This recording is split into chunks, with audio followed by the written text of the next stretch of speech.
Big boss Malayalam season 7 ഇന്നലത്തെ എപ്പിസോഡിനകത്ത് അനീഷ് കാഴ്ചവെച്ചൊരു പ്രകടനം ഒരുപാട് അപ്രിസിയേഷൻ അർഹിക്കുന്ന ഒരു പ്രകടനമാണ് അനീഷ കാഴ്ചവെച്ചത്.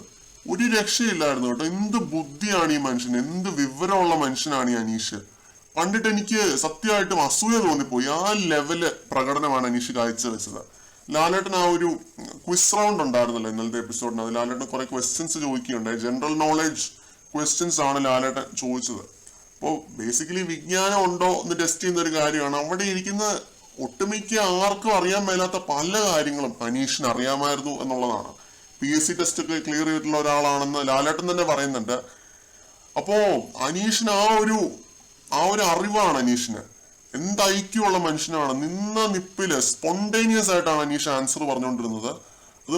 അത് കഴിഞ്ഞിട്ട് ഈ ഒരു റൗണ്ട് കഴിഞ്ഞിട്ട് ലാലേട്ടൻ പറയുന്നുണ്ട്, ബിഗ് ബോസിനോട് പോലും ഞാൻ ചോദിക്കുന്നില്ല, ആ ഒരു പവർ ഞാൻ അനീഷിന് തിരിച്ചു തന്നിരിക്കുകയാണെന്നാണ് ലാലേട്ടൻ പറയുന്നത്. ഇത്രയേറെ ബുദ്ധിയുള്ള ഒരു മനുഷ്യനാണ്. ബുദ്ധി രാക്ഷസൻ എന്നൊക്കെ നിസ്സംശയം വിളിക്കാൻ പറ്റിയ ബുദ്ധിജീവിയായിട്ടുള്ള ഒരു മനുഷ്യനാണ് അനീഷ്. അത് ഗെയിമിലാണേലും അതെ, എല്ലാ രീതിയിലും നമുക്ക് അത് ഉറപ്പിച്ച് പറയാനായിട്ട് സാധിക്കും. അപ്പോൾ അനീഷ് കളിച്ചു തന്നെയാണ് ആ ഒരു നോമിനേഷൻ പവർ തിരിച്ചു നേടിയത്. അല്ലാതെ ടാസ്കിൽ പരാജയപ്പെട്ടു എന്ന് പറഞ്ഞാലും ഈ ഒരു ഗെയിമിൽ എല്ലാവരുടെയും മുന്നിൽ വെച്ചിട്ട് എല്ലാവരെയും തോൽപ്പിച്ചിട്ടാണ്. അക്ബർ തോൽപ്പിച്ചത് അനീഷിനെ മാത്രമാണ്. പക്ഷെ അനീഷ് അവിടെ ഇരിക്കുന്ന എല്ലാവരെയും തോൽപ്പിച്ചിട്ടാണ് ഈ ഒരു നോമിനേഷൻ പവർ തിരിച്ചു നേടിയത്.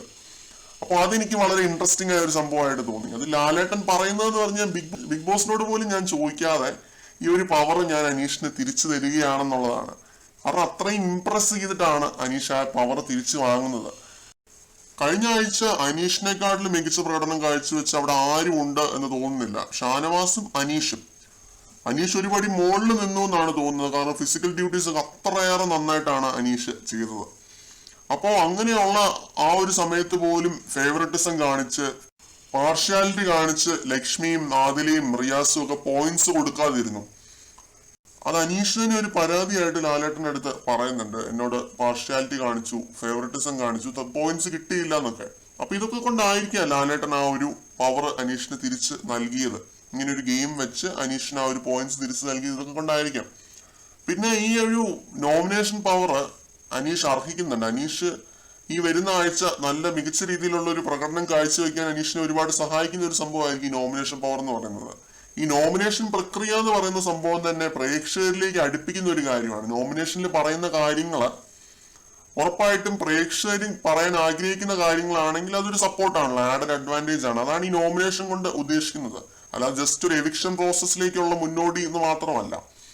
പ്രേക്ഷകർ പറയാൻ ആഗ്രഹിക്കുന്ന കാര്യങ്ങൾ കേൾക്കാനും കൂടെ വേണ്ടിയാണ് ഈ നോമിനേഷൻ പ്രോസസ്സ് ബിഗ് ബോസിനകത്ത് വെക്കുന്നത്. അപ്പോൾ അനീഷിന് ഈ ഒരു പവർ 2 ആഴ്ചയായിട്ട് നഷ്ടപ്പെട്ടിരുന്നത് കൊണ്ട് ആ ഒരു സംഭവത്തിൽ ഒരു കോട്ടം തട്ടിയിട്ടുണ്ടായിരുന്നു. എന്തായാലും തിരിച്ചു കിട്ടിയ സ്ഥിതിക്ക് അനീഷിന്റെ ഗെയിം കുറെ കൂടി ഇമ്പ്രൂവ് ആവാനായിട്ടുള്ള സാധ്യതയുണ്ട്.